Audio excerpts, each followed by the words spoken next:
आज का अपना टॉपिक है पीएचपी में फाइल अपलोड। ठीक है, यानी कि बिना किसी बैकएंड के हम लोग ओनली फ्रंट एंड कोडिंग से कैसे अपनी फाइल को अपलोड कर सकते हैं पर्टिकुलर डायरेक्टरी के अंदर।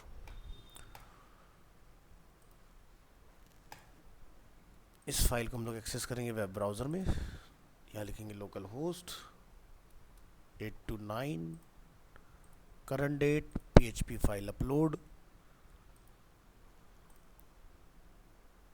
सो PHP file upload. With PHP, it is easy to upload files to the server. However, with ease comes danger, so always be careful when allowing file uploads. क्योंकि file upload का अगर हमारी website में mechanism लगा हुआ है तो user कुछ भी अपलोड कर सकता है अगर हमने उसको रिस्ट्रिक्ट नहीं किया कि वो क्या हमें दे सकता है। फॉर एग्ज़ाम्पल, यूज़र चाहे तो कोई बैट फाइल हमारे सर्वर में डाल सकता है। बैट फाइल क्या होती हैं, जिसमें जनरली कुछ इस तरह के प्रोग्राम्स लिखे होते हैं जो हमारे कंप्यूटर को क्रैश कर देते हैं। तो मान लो हो सकता है कि आपका कोई सर्वर है, ठीक है, जैसे कि एक फ्लिपकार्ट जैसी ऑर्गेनाइजेशन है, और उसके सर्वर पर कोई इमेज के साथ में कोई एक बैट फाइल अपलोड अगर कर दे तो क्या होगा, उसका सर्वर क्रैश हो सकता है क्योंकि कोड जाके वो रन हो जाएगा। बैट फाइल बनती कैसे है, नोटपैड के अंदर ही जाके हम लोग सिंपल सेव एज करके कोई भी अपनी एक फ़ाइल इस तरह की बना सकते हैं। बस आपको लिखना पड़ेगा डॉट बैट। ठीक है, अब डेस्कटॉप अगर आप देखोगे तो बिल्कुल डिफरेंट टाइप का आइकन हमें देखने के लिए मिलना चाहिए इस तरह का। अब अगर मैं इसमें कुछ लाइनें और लिख दूं और जैसे हम लोग इस पर डबल क्लिक करेंगे तो जैसे मान लो कंप्यूटर हर 15 मिनट में अपना आप रिस्टार्ट होता रहेगा, कोई भी चलाएगा हर 15 मिनट में अपना बंद हो जाएगा, फिर चलाओ फिर बंद होगा, मतलब कुछ भी कोड लिखे जा सकते हैं इसके अंदर। तो जनरली जितने भी इस तरह के जो चीज़ें होती हैं वो आपकी डॉट बैट फाइल के एक्सटेंशन होते हैं। तो इसको हम बोलते हैं batch file.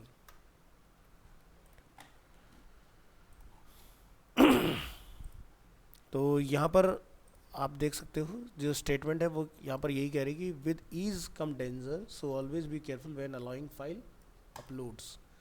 Configure the PHP INI file. PHP INI stand for PHP information file. और ये हम लोग कहाँ से एक्सेस करते हैं, आपको यहाँ पर आना है कन्फिगरेशन और यहाँ पर आपको मिलेगा PHP INI। इसके अंदर आपने फाइंड करना है फाइल अंडरस्कोर अपलोड्स। तो ये आपका ऑन होना चाहिए। अगर आपका ये ऑफ है तो आप PHP से फाइल कोई अपलोड नहीं कर सकते हो लोकल में भी, ठीक है, और इवन अगर ऑनलाइन जा रहे हो तो वहाँ पर भी आपको PHP INI फाइल को मॉडिफाई करना पड़ेगा। ठीक है, तो हमारे में ऑफलाइन में बाय डिफ़ॉल्ट क्या है, ऑन। तो ऑनलाइन डिपेंड करता है different different hosting provider, server to server, किसी में ऑन होता है किसी में ऑफ होता है। तो मान लो जैसे ये कोड मेरा ऑफलाइन चल रहा है, ऑनलाइन जाने के बाद नहीं चल रहा है, तो क्यों नहीं चल रहा है, मे बी हो सकता है उस सर्वर पर PHP INI की फाइल के अंदर परमिशन बंद हो। तो हमने क्या करना है, PHP INI फाइल के अंदर जाके इसको चेंज करके आना है। ठीक है, तो ऑन जो लिखा जाएगा वो आपका कैपिटल लेटर से स्टार्ट होगा सेंटेंस केस में। ये ऐसा नहीं स्मॉल में लिख देना है हमने ऑन, वो नहीं चलेगा। तो यहाँ पर हमने इसलिए उसमें मेंशन किया हुआ है first ensure that PHP is configured to allow file uploads in your PHP INI file. Search for the file uploads directive and set it to on. तो हमें क्या फाइंड करना है, file underscore uploads equal to on होना चाहिए। नहीं है तो कर दो, ऑफ होगा लिखा हुआ। सो करना क्या है, create the HTML form. Next, create an HTML form that allow user to choose the image file they want to upload. सो हम लोग क्या करेंगे, फॉर्म टैग डालेंगे, फॉर्म टैग के अंदर इनपुट टाइप फाइल और उसके आगे हम लोग अपना इनपुट टाइप सबमिट लगा देंगे। ये अपना अपलोड इमेज का काम करेगा और ये अपना चूज करने का काम करेगा। Some rules to follow for the HTML form above. Make sure that the form use method post. ठीक है, गेट पर कभी भी इमेज अपलोड नहीं होती है, ऑलवेज पोस्ट पर होती है। ठीक है, the form also needs the following attributes: encryption type, multi-part form data। तो ध्यान रखना है जब भी हमारा फॉर्म कोई डेटा यूज़र से एक्सेप्ट कर रहा है और उसको अपलोड करवा रहा है सर्वर के ऊपर, तो आपने फॉर्म टैग में ही ये कोड करना है। जैसे हम लिखते हैं फॉर्म, देन उसका लिखते हैं एक्शन, फिर हम लोग लिखते हैं वहाँ पर क्या मेथड, फिर हम लोग क्या लिखते हैं यहाँ पर एनक्रिप्शन टाइप। ठीक है, it specifies which content type two use when submitting the form. ठीक है, तो ये हमें ज़रूर से लगाना है।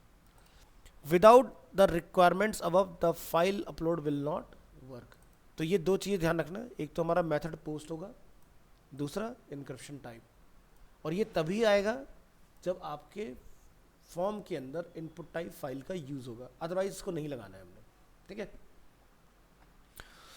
Other things to notice, the type equal to file attribute of the input tag shows the input field as a file select control with a browse button next to the input control. तो जैसे यहाँ पर पुराने time में browse आता था, अब modern time में लिखा था चूज फाइल।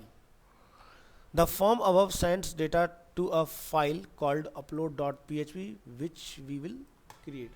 सो एक्शन जो है उसमें हमें ये लिखना है upload.php। तो क्या रहेगा, create the upload file php script, the upload.php file contain the code for uploading a file. So ये वाला जो पार्ट रहेगा, ये पार्ट ये पता लगाएगा कि जो यूज़र डेटा हमें अपलोड कर रहा है उसका टाइप क्या है। इस कोड से ये पता लगेगा हमें। कहने का मतलब ये कि हम यूज़र से बात करें इमेज एक्सेप्ट करने को, और यूज़र ने हमें कोई पीडीएफ दे दिया, तो हमें लेना है या नहीं लेना है। तो यहाँ पर क्या होगा, file is not an image, अगर वो गलत देगा, और अगर इमेज होगी तो यहाँ पर फाइल इज़ एन इमेज, वो हमें रिटर्न होगा। तो यहाँ पर क्या है, हमने एक वेरिएबल डिफाइन किया $target_directory अपलोड्स।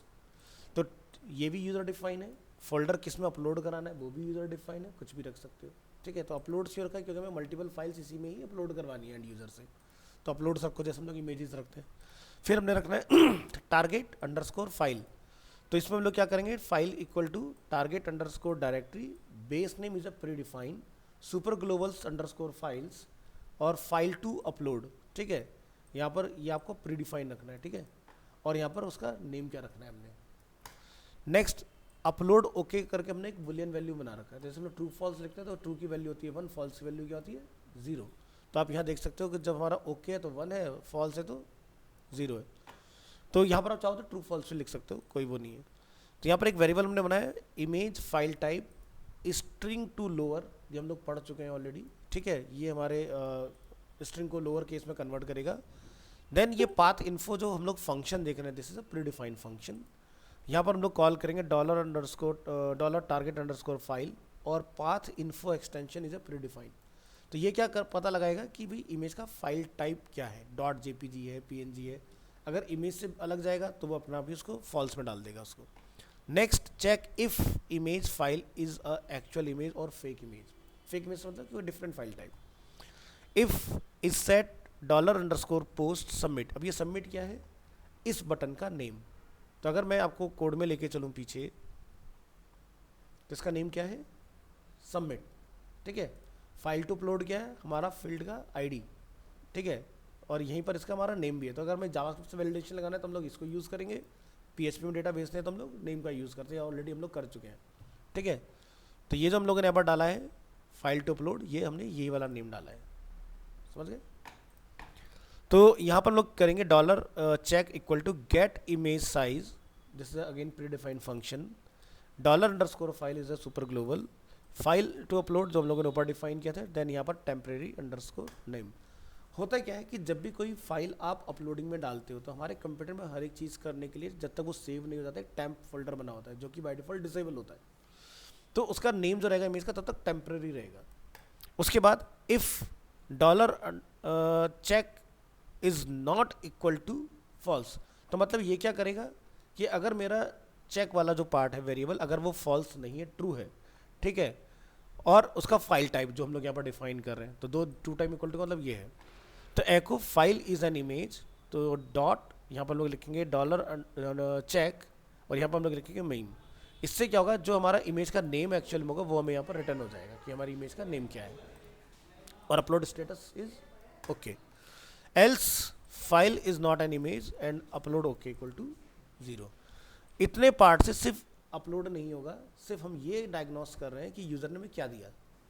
नेक्स्ट इसको ज़रा समझो, $_डायरेक्टरी जो हम लोगों ने सबसे पहला वेरिएबल डिफाइन किया है, ये होल्ड कर रहा है अपलोड्स डायरेक्टरी को, specifies the directory where the file is going to be placed और upload.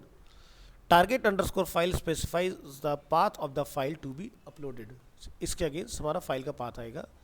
Upload okay equal to 1 is not use yet but will use later code, हम लोग आगे वाले में यूज कर रहे हैं। Image file type holds the file extension of the file in lower case, ठीक है, ऐसा ना हो कि इमेज का जो फाइल एक्सटेंशन है वो अपर केस में आ जाए, तो वो बनेगा ही नहीं, क्योंकि जब भी हम लोग फाइल का एक्सटेंशन को देखते हैं तो चाहे फाइल का नेम कैपिटल हो लेकिन डॉट जो होगा वो स्मॉल में ही होगा, ऐसा नहीं होगा पीएनजी कैपिटल लिखा होगा, ठीक है। Next, check if the image file is an actual image और a fake image. So you will need to create a new directory called uploads in the directory where upload.php file resides. जहाँ पर आपकी upload.php file है वहीं पर ही आपने एक folder बना लेना है uploads के नाम से. The uploaded file will be saved there. अब यहाँ पर आप देखोगे तो हमने एक अपलोड का फोल्डर बनाया हुआ है और अपलोड के अंदर हमारी कोई इमेज भी इसके अंदर ऑलरेडी अपलोड हो रखी है, ठीक है, और यहाँ पर हमारी अपलोड की स्क्रिप्ट भी रखी हुई है. नेक्स्ट हम लोग फेज में क्या चेक करेंगे, check if file already exist. और हो सकता है कोई यूजर ने फाइल अपलोड कर दी और वो दोबारा अपलोड कर रहा हो तो उसको वार्निंग आ जाए भाई तुम एक बार ऑलरेडी अपलोड कर चुके हो. जैसे हम लोग सेम डायरेक्टरी में सेम फाइल को दो बार जब कॉपी पेस्ट करते हैं तो रिप्लेस के लिए बोलता है, ठीक है. So now we can add some restrictions. First we will check if the file already exist in the uploads folder. If it does an error message is displayed and upload okay is set to 0. तो यहाँ पर सिर्फ इतना से part से हमारा ये check हो जाएगा कि फाइल है हमारे पास या नहीं है. क्या लिख रहे हैं, file underscore exist function. Again this is a pre defined target underscore file जो कि यूजर हमें वेरिएबल में दे रहा है डेटा. एको यहाँ पर करेंगे sorry file already exist and upload okay equal to 0. तो यानी कि ये अपलोड ओके का मतलब 0 अगर है तो ये अपलोड नहीं होने देगा, 1 होगा तो ये अपलोड होने देगा. नेक्स्ट है लिमिट फाइल साइज. मतलब the file input field in our HTML form is named file to upload.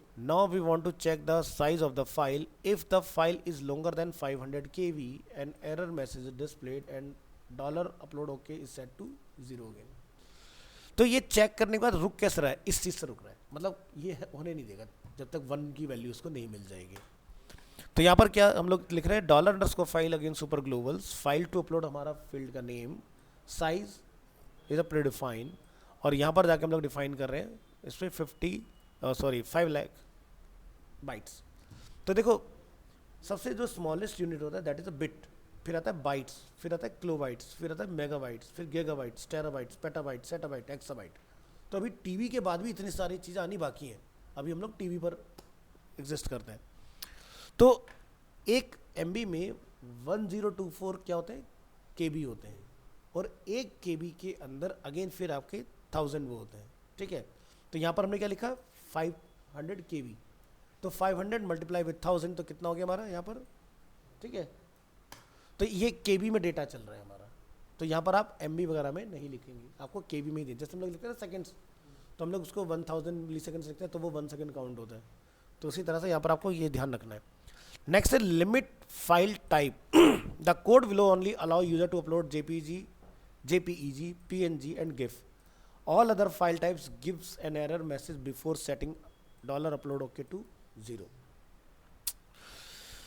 तो हमने ऊपर एक वेरिएबल डिफाइन किया था इमेज फाइल टाइप के नाम से, अगर आपने यहां पर ध्यान दिया हो,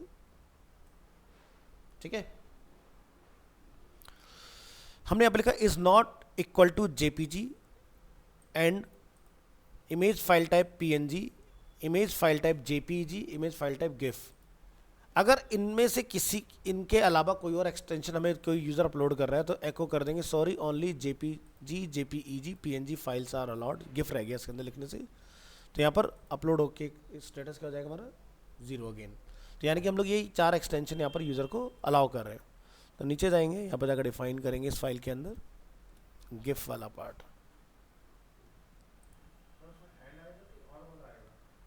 नहीं, एंड हम नॉट इक्वल टू के अगेंस्ट चला रहे हैं ना उसको. JPG, PNG and GIF files are allowed.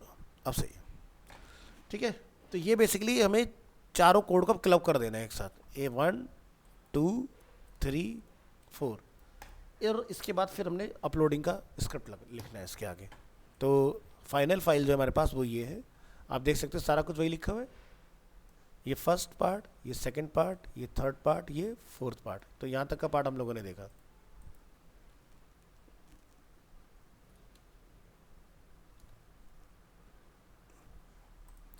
Next, अगर सब कुछ ठीक है तो यहाँ पर हम लोग चेक करेंगे if upload okay to time equal to 0, sorry your file was not uploaded, else क्या हो गया, 1 हो गया। ठीक है, तो यहाँ पर क्या होगा, move underscore upload underscore file again pre defined dollar underscore file super global, file to upload is a field name, temporary name and target file जो यूजर ने हमें फाइल प्रोवाइड की है। The file HTML special character, again security आ गई हमारी ताकि कोई हमें कुछ और ना भेज दे उसके अंदर, base name dollar underscore files files to upload name, ठीक है, और यहाँ से हैज़ बीन अपलोडेड, तो जो भी फाइल आपने डाली होगी वो आपको पता चल जाएगी क्या फाइल हमारी अपलोड हुई है। और यहाँ पर else sorry there was an error uploading your file. ठीक है, तो हम इसे ट्राई करके देखते हैं क्या ये हमारी किसी फाइल को अपलोड करवा पा रहा है या नहीं। तो हमारी जो ये फाइल है, फाइल PHP फाइल अपलोड, तो हमने ऊपर इसमें क्या लगा रखा है, upload dot PHP, method post, encryption type, multi part form data. तो इस कोड के अंदर हम कोई फाइल अपलोड करके ट्राई करेंगे, चूज फाइल, और यहाँ से मैंने एक बर्गर की फोटोग्राफ ली है और उसको मैंने बोला अपलोड इमेज। तो यहाँ पर क्या लिखा है, file is N image image slash web picture. ठीक है, क्योंकि मैंने इसको डिफरेंट फाइल दी थी, इसको क्या चाहिए, तो उन 4 में से कोई एक फाइल है ना। तो क्या लिखा है, sorry only JPG JPEG PNG GIF are allowed, your file was not uploaded. तो आगे सारे एरर हमारे। अब इसी को हम लोग करेक्ट मैनर में लेके जाएं, यहाँ से इमेजेस, मैंने अगेन बेस्ट बर्गर को चूज़ किया और मैंने यहाँ से ट्राई किया अपलोड। तो क्या लिखा है, file is an image image slash JPEG, ठीक है, the file best burger dot JPG has been uploaded. ठीक है, सो अभी अगर हम अपने फोल्डर में यहाँ पर आते हैं तो आप यहाँ देखेंगे बेस्ट बर्गर की फोटोग्राफ हमारे फोल्डर में आ चुकी है। ठीक है, तो अगेन हम लोग अपनी अपलोड डॉट PHP फाइल को खोलेंगे, तो ये वाला पार्ट है जो अपलोड कर रहा है, बाकी के पार्ट जो है वो चेक कर रहे हैं कि इमेज दी है या कुछ और दिया है, दूसरा फाइल ऑलरेडी तो नहीं है, तीसरा कितने साइज़ में दी है, चौथा कौन कौन सी फाइल टाइप हमने अलाउड किया उस चीज़ को, देन उसके बाद में अपलोड। ठीक है, तो सीक्वेंस है कोड का। अब हम लोग कोई बड़ी इमेज इसको पास करके देखते हैं जिसका साइज़ 500 KB से अबव हो, तो क्या ये इसको अपलोड करता है या नहीं करता है, वो चेक करेंगे। बैक करेंगे वापस, यहाँ से हम लोग यहाँ से करेंगे चूज़ बेस्ट बर्गर। अब ये चेक करेंगे कि भाई ये फाइल हमारे पास ऑलरेडी एग्जिस्ट कर रही है, तो क्या ये इसको अपलोड करेगा कि नहीं। तो क्या लिखा आ रहा है, file is N image image slash JPG, sorry the file already exist, sorry your file was not uploaded. एक स्क्रिप्ट काम कर गई ऑलरेडी एग्जिस्ट वाली। दूसरी स्क्रिप्ट ट्राई करेंगे, कोई एक बड़ी इमेज इसको ऑफर करो, इस इमेज का साइज़ है 836 KB और हमने लिमिट लगाई है 500 की। इसको हमने ये इमेज दिया और अपलोड इमेज किया, तो यहाँ पर क्या बोलता है, sorry your file is too large, sorry your file was not uploaded. दोनों चेक हो गए और वो भी हमने चेक कर लिया डिफरेंट फाइल फॉर्मेट वाला। तो हमारे सारे टेस्टिंग हो गए उसके अंदर कि यूज़र में क्या दे रहा है। तो ये था आपका PHP के अंदर फाइल अपलोड। इसमें बैकएंड का कोई काम नहीं है। अब बैकएंड वाला जब हम लोग काम करेंगे, जैसे मान लो कि कोई वेबसाइट पर जब आप जाते हो तो कोई प्रोफाइल फ़ोटो वगैरह अपलोड करते हो, फ्रंट एंड पर तो स्क्रिप्ट यही चलेगा, डेटा तो इसी से अपलोड होगा, लेकिन हमने क्या करना है, साथ साथ एक एंट्री डेटाबेस में भी डालनी होती है, तभी तो डेटाबेस पता लगाएगा कि भाई किस यूज़र ने लॉगिन किया। जैसे आप जीमेल में लॉगिन करते हो, आप करोगे अगर आपने अपनी प्रोफाइल फ़ोटो डाल रखी हो तो दोनों की अलग अलग आएगी, तो वो कैसे पॉसिबल हो रहा है। तो आपकी डेटाबेस टेबल के अंदर भी आपका ये इमेज का जो नेम होगा अपलोड करना होगा हमें। तो जब बैकएंड सीखेंगे तब उसके ऊपर काम करेंगे, किस तरह से ये चीज़ें काम करेंगी, बाकी सारा कोड यही चलेगा। ठीक है, नेक्स्ट PHP के अंदर पार्ट आता है इम्पोर्टेंट कुकी। अब कुकीज़ क्या होती हैं, ठीक है, बहुत ही इंपॉर्टेंट रोल प्ले करती हैं कुकीज़ एंड सेशन। ठीक है, तो यहाँ से फाइल ओपन करेंगे PHP कुकीज़, बैक करेंगे इसको और बैक करेंगे, कुकीज़ में आएंगे और यहाँ से PHP कुकीज़ को ओपन करेंगे। A cookie is often used to identify a user. A cookie is a small file that the server embeds on the user computer. Each time the same computer requests a page with a browser, it will send the cookie to. With PHP you can both create and retrieve cookie value. तो cookie बनाई भी जा सकती है और अगर बना दी तो हम लोग उसको फैच भी कर सकते हैं कि भाई हमने कुकी बनाई क्या थी। एग्जांपल के तौर पर इस कंप्यूटर से मैंने अगर लॉगिन किया तो नेक्स्ट टाइम जब मैं लॉगिन करूँगा तो गूगल को, अगर मैं गूगल में लॉगिन करूँ, उसे पता होगा कि मैं किस कंप्यूटर से लॉगिन कर रहा हूँ। गूगल कैसे पता लगा लेता कि तुम्हारे सेशन कहाँ कहाँ खुले हुए हैं, वो पर्टिकुलर कंप्यूटर का नेम वेम सारी चीज़ें हमें बता देता है। आता है ना लिखा हो कि आपका कहाँ लॉगिन हो रखा है, दैट इज़ अ कुकी। ठीक है, कि आप जैसे व्हाट्सएप वेब आप चलाते हो तो आपने कहाँ चलाया, वेब ब्राउज़र में चलाया, व्हाट्सएप वेब में चलाया आपने, वो कुकी का ही पार्ट होता है। तो यानी कि जैसे मेरा लॉगिन हुआ, एक उसने कुकी बना दी मेरे कंप्यूटर में ताकि मैं यूज़र को ये बता पाऊँ कि तुम कहाँ कहाँ पर लॉगिन हो। अगर वो ट्रैकिंग नहीं होगी तो आपको पता ही नहीं चलेगा कि आपका अकाउंट कहाँ पर एक्सेस हो रहा है। So create cookies with PHP और cookie is created with the set cookie function। Syntax रहता है set cookie के अंदर name is mandatory and value is mandatory, बाकी की जो चीज़ें हैं ये ऑप्शनल होती हैं। ठीक है, तो दो चीज़ें तो आपको चाहिए, नेम तो आपको खासकर चाहिए कि आपने कुकी का नेम रखना क्या है। ठीक है, बाकी जितना भी पार्ट रहेगा आपको ऑप्शनल, जैसे value, expire, path, domain, secure and HTTP only. Only the name parameter is required, all other parameters are optional. ये सारे पैरामीटर ऑप्शनल है बट नेम इज रिक्वायर्ड, क्योंकि जब तक आप जब भी आप कोई कुकी बनाओगे तो पहला चीज़ है उसका नेम क्या रख रहे हो आप। सो PHP create and retrieve a cookie. The following examples create a cookie named user with the value app tag. The cookie will expire after 30 days. ठीक है, तो ये हमारा एक दिन का टाइम होता है बेसिकली सेकंड्स के अंदर। ठीक है, the // means that the cookie is available in entire websites, otherwise select the directory you prefer। ठीक है, तो स्लैश अगर मैंने लिख दिया तो मेरी पूरी वेबसाइट में यूज़र कहीं भी लॉगिन करने के बाद अगर मूव कर रहे हैं, ठीक है, तो मुझे पता होगा कि वो यूज़र है कौन। जैसे मान लो कि मैं एक बैंकिंग वेबसाइट में लॉगिन हो गया, तो उन्हें कैसे पता चलेगा कि अभिषेक यागी लॉगिन हुआ है या कोई और बंदा लॉगिन हुआ है उसके अंदर, तो कुकी से ही पता लगाया जाता है। तो आप देखते हो जब आप लॉगिन करते हो तो एक आपके यूज़र नेम में आपका नेम स्टोर हो जाता है ऑटोमेटिकली, वो भी कुकी का पार्ट होता है कि यूज़र नेम क्या था। तो उसी से वो बेसिकली ट्रेस कर होता है कि ये यूज़र इस नाम का कहाँ का मूव किया पूरे वेबसाइट के अंदर, या क्या क्या उसने एक्शंस वहाँ से लिए। तो ये वैल्यू में कैसे रिसीव हुआ, तो अगर हम लोग कैलकुलेटर ओपन कर लें अपना, तो 1 मिनट में 60 सेकेंड होते हैं। ठीक है, और 1 घंटे में 60 मिनट होते हैं। ठीक है, और एक दिन में 24 घंटे होते हैं। समझ गए, तो हमारी वैल्यू क्या आ गई 86,400। तो हमने लिखा 60 seconds multiply with 60 minutes multiply with 24 hours. तो ये हमारा एक दिन का टाइम सेकेंड्स में निकल के आ गया। इतने सेकेंड्स होते हैं एक दिन के अंदर। तो ठीक है, तो अगर हमने ओनली स्लैश डाल दिया तो पूरे प्रोजेक्ट में उस पर्टिकुलर डोमेन के अंदर यूज़र जहाँ भी जाएगा हम उसको ट्रेस कर सकते हैं क्या है। या फिर आप पर्टिकुलर किसी सेक्शन में चेक करना चाह रहे हो, लाइक लॉगिन करने के बाद यूज़र पर्टिकुलर किसी डायरेक्टरी में कहाँ पर गए, तो जैसे वर्डप्रेस होता है WP एडमिन एग्जाम्पल के तौर पर, तो उसके अंदर का ट्रेस करेगा। तो हमें खाली स्लैश डाल के छोड़ना है। We then retrieve the value of cookie user using the global variables $_cookie. We also use the isSet functions to find out if the cookie is set or not. So example, the set cookie function must appear before the HTML tag.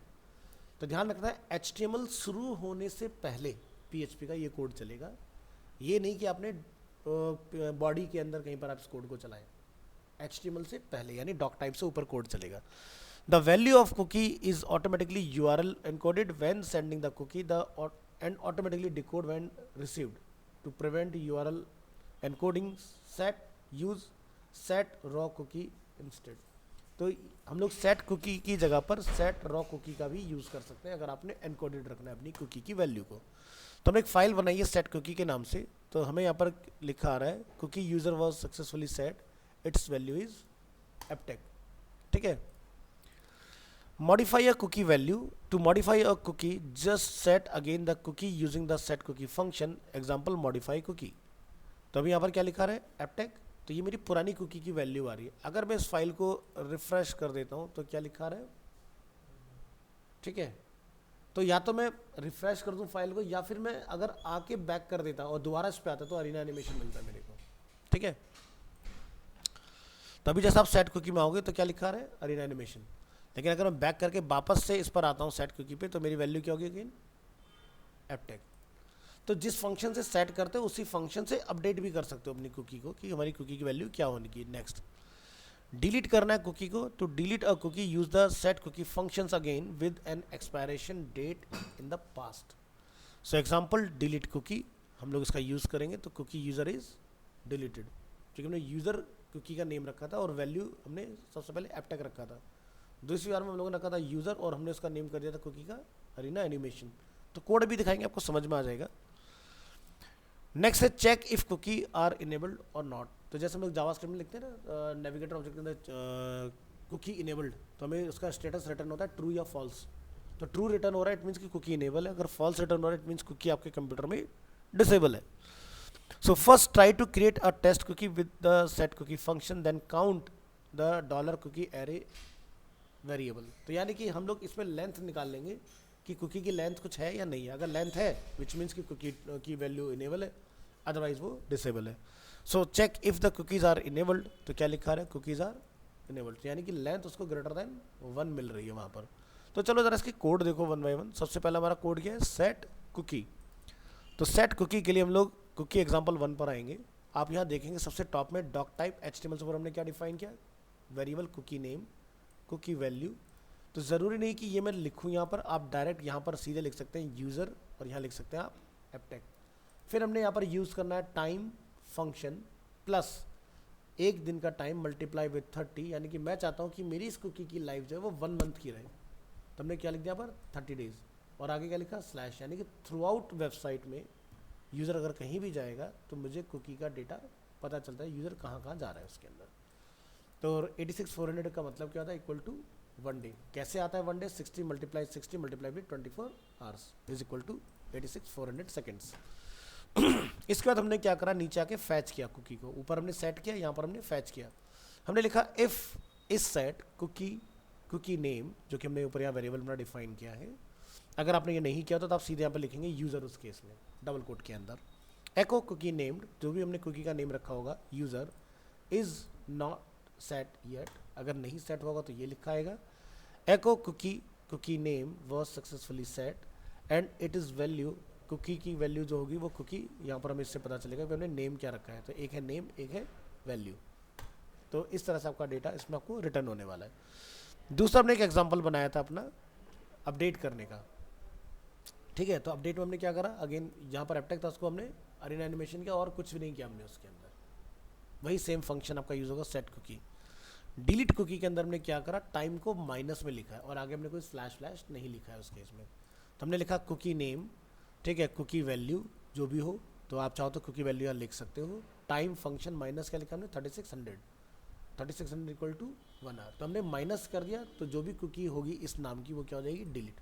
जो हमें लिखा था cookie successfully deleted, और नीचे हमने एक message एको करा दिया था यूज़र को ताकि पता चल जाए हमारी चेकिंग के लिए कि हुआ या नहीं हुआ। एक है इनेबल कुकी। इनेबल कुकी में हमने यहाँ पर टेस्ट कुकी के नाम से एक अपना कुकी बनाया, टेस्ट नेम रखा हमने कुकी का, ठीक है। ये वेरिएबल नहीं है, ये हमारा नेम है कुकी का। तो पहले हमने नेम सेट कर रखे थे ऊपर, तो मैंने इसीलिए बोला कि आप डायरेक्ट भी लिख सकते हो यहाँ पर यूज़र और अरीना एनिमेशन। और यहाँ पर हमने लिखा टाइम प्लस हमने क्या डाल दिया, सिर्फ एक दिन के मतलब 1 घंटे के लिए हम लोग एक कुकी सेट कर रहे हैं अपनी थ्रू आउट सेशन में। तो यहाँ पर कुकी आर इनेबल्ड, तो हमने क्या लिखा है यहाँ पर काउंट फंक्शन। काउंट बेसिकली हमारी लेंथ को निकालने का काम करता है, जावास्क्रिप्ट में चलता है डॉट लेंथ, यहाँ पर चलता है काउंट फंक्शन। अगर वो ग्रेटर देन 0 है तो आपका कुकी इनेबल्ड है, अगर लेस देन 0 है तो डिसेबल्ड है। और ये है आपका बेसिकली कुकी का पार्ट। तो जब आप बैकएंड के साथ काम करेंगे तब आप कुकी के ऊपर और भी चीज़ें देखेंगे, जैसे एक यूज़र अगर लॉगिन हुआ, ठीक है, तो कुकी होता है, एक होता है सेशन। दोनों ही इंपॉर्टेंट रोल प्ले करते हैं और काफ़ी हद तक सिमिलर ही काम करते हैं। लेकिन एक वेबसाइट को फुल प्रूफ सिक्योर अगर आपने बनाना है तो दोनों का यूज़ करो, सेशन का अपना अलग एडवांटेज, कुकी का अपना अलग एडवांटेज है। फिर आता है आपका PHP सेशंस। PHP सेशंस की अगर हम लोग बात करें,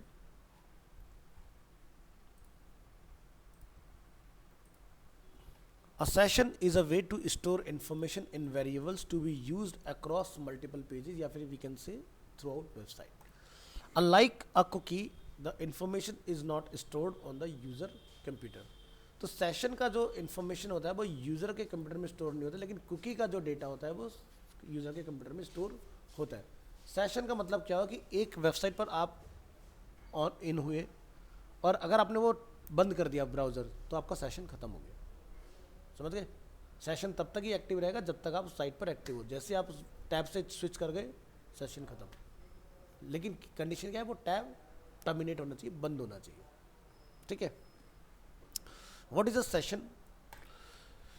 When you work with an application, you open it, do some changes and then you close it. This is much like a session. समझ आ रहा है? आपने किसी एप्लीकेशन में एंटर किया, ओपन किया, कुछ चेंजेस वगैरह किए वहाँ पर और उसके बाद में आपने क्लोज कर दिया, तो ये क्या हुआ, एक तरह का सेशन हुआ। The computer knows who you are, it knows when you start the application and when you end. तो ये तो हुआ कंप्यूटर के केस में। But on the internet there is one problem, the web server does not know who you are or what you do because the http address does not maintain state. So session variables solve this problem by storing user information to be used across multiple pages, example username, favorite color, etc. By default session variable lasts until the user close the browser. So session variable hold information about one single user and are available to all pages in one application. Like एक website xyz.com, उसके किसी page पर आप चले जाओ तो session आपका मैंने अगर बना दिया तो मुझे पता रहेगा कि आपने आने के बाद क्या किया उसके अंदर। If you need a permanent storage you may want to store the data in a database, ठीक है। अगर आप चाहते हो कि सेशन में डेटा स्टोर हो जाए तो हम लोग बैकएंड में भी इसका वैल्यू एक्सेप्ट कर सकते हैं। जैसे एग्जांपल के तौर पर आज की डेट में आप लोग देखते हो कुछ इस तरह की वेबसाइट्स हैं जहाँ पर हम लोग कोई फॉर्म फिल करते हैं लेकिन छोड़ देते हैं और आपके पास कॉल आ जाती है कि सर आपने स्टेप के बाद आगे प्रोसीड नहीं किया, सो मैं क्या मदद कर सकता हूँ आपकी।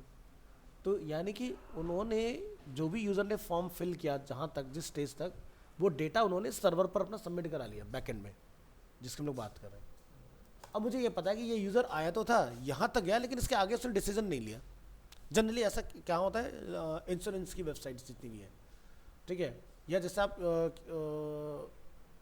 इन्वेस्टमेंट काइंड ऑफ कोई वेबसाइट लाइक जैसे क्रिप्टो की हो गई है या जैसे आपकी म्यूचुअल फंड्स की वेबसाइट्स हो गई हैं, तो ये लोग क्या करते हैं, यूज़र को बहुत ही अग्रेसिवली टारगेट करते हैं कि भाई यूज़र यहाँ तक चला। यानी कि देखो भी सीरियस सी बात है, अगर आप किसी वेबसाइट पर जाके कोई फॉर्म फिल करो, इट मीन्स कि कहीं ना कहीं आप इंटरेस्टेड हो, लेकिन बाद में आप डिसीजन मेकिंग नहीं कर पाए। मे बी हो सकता है कि आपका डिसीजन इसलिए नहीं बना कि आपको डर है कि भी पता नहीं पैसा ना डूब जाए, तो वहाँ पर कोई मुझे गाइडेंस चाहिए, ठीक है भाई बाद में देखेंगे अभी नहीं करते। तो वहाँ से क्या हो गया, कॉल बैक अरेंज हो गया आपके लिए थोड़ी देर के बाद, वो देखेंगे 1-2 घंटे नहीं आ रहा है यूज़र, कॉल करो भी क्या हुआ पता लगाओ, हो सकता है कन्विंस हो जाए, ठीक है। तो समझ में आ रहा है सेशन कितना इंपॉर्टेंट रोल प्ले कर रहा है।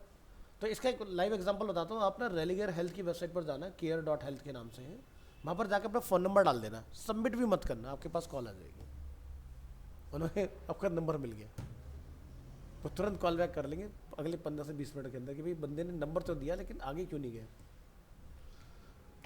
Start a PHP session. A session is started with the session start function. Session variables are set with the PHP global variable $_session. Example, set session variable. The session underscore start function must be the very first thing in your document before any HTML text like a cookie. ठीक है।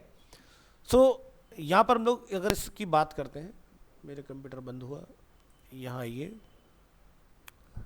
Session example, तो क्या लिखते हैं हम लोग ऊपर आके, सेशन स्टार्ट, इतना आपने लिखना है सबसे टॉप में।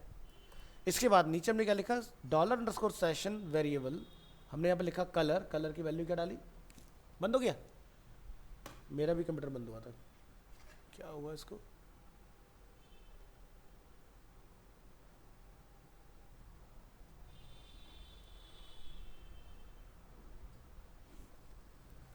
चलो चलो चलो चलो,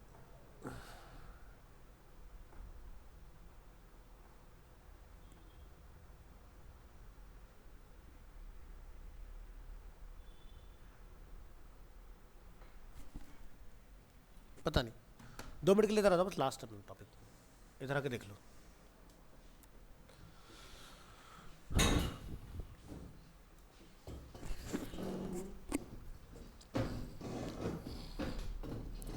तो सेशन में हमने क्या करना है, सबसे टॉप में अपना डॉक्यूमेंट टाइप से पहले डिफाइन करना है सेशन अंडरस्कोर स्टार्ट, ये यानी कि अपने अगर लगा दिया तो हमारा सेशन स्टार्ट हो चुका है। अब सेशन में आप ट्रेस क्या करना चाह रहे हो सकता है कि भाई हमने यहाँ पर यूज़र लिखा, यूज़र का एक हमने नेम वहाँ पर फैच कर लिया, बट अभी हमारा बैकएंड नहीं है तो हम लोग उस काम को नहीं कर पाएंगे। हमने लिखा है पर $_session कलर, और कलर की वैल्यू क्या है, ग्रीन। फिर हमने एक और वेरिएबल यहाँ पर सेट किया, नेम हमने क्या रख दिया, Aptech. Session variable are set, ये हो गया। तो ज़रा यहाँ पर आइए अपनी फाइल के अंदर और इस पर आप क्लिक करिए, क्या लिखा है, सेशंस वेरिएबल आर सेट। तो जैसे कि हमने ऊपर इसका स्टेटमेंट पढ़ा कि a session is a way to store information in variables to be used across multiple pages। हमने PHP सेशंस के हम लोग थ्योरी पढ़ रहे हैं। यहाँ पर हमने अपनी फाइल बनाई थी सेट सेशन वेरिएबल। अब हमने जो सेट किया यहाँ पर उसको हम लोग यहाँ पर फैच करेंगे एक डिफरेंट पेज पर। सो यहाँ पर हम क्या कर रहे हैं, इसको बंद कर दीजिए।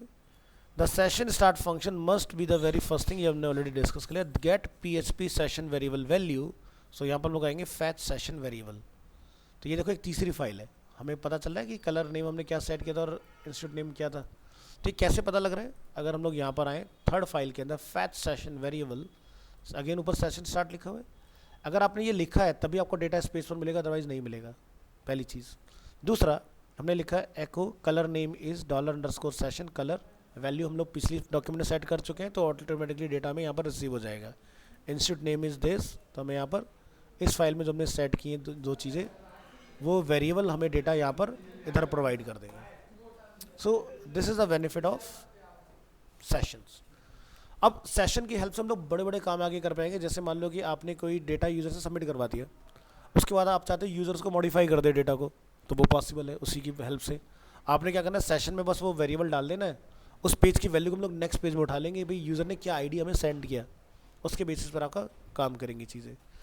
ठीक है, तो और 2-3 क्लास का बेसिकली आपका एडवांस वाला पार्ट है, फिर हम लोग अपना MySQL वगैरह स्टार्ट कर सकते हैं। लेकिन इसके बाद एक और इंपॉर्टेंट पार्ट है, अगर थोड़ा सा टाइम और दे सकते हो तो PHP के अंदर आते हैं UPS, जिसको बोलते हैं ऑब्जेक्ट ओरिएंटेड प्रोग्रामिंग। वो कर लोगे तो आपका बढ़िया हो जाएगा काम सारा। ठीक है, तो आज के लिए इतना ही था, मिलते हैं नेक्स्ट क्लास में।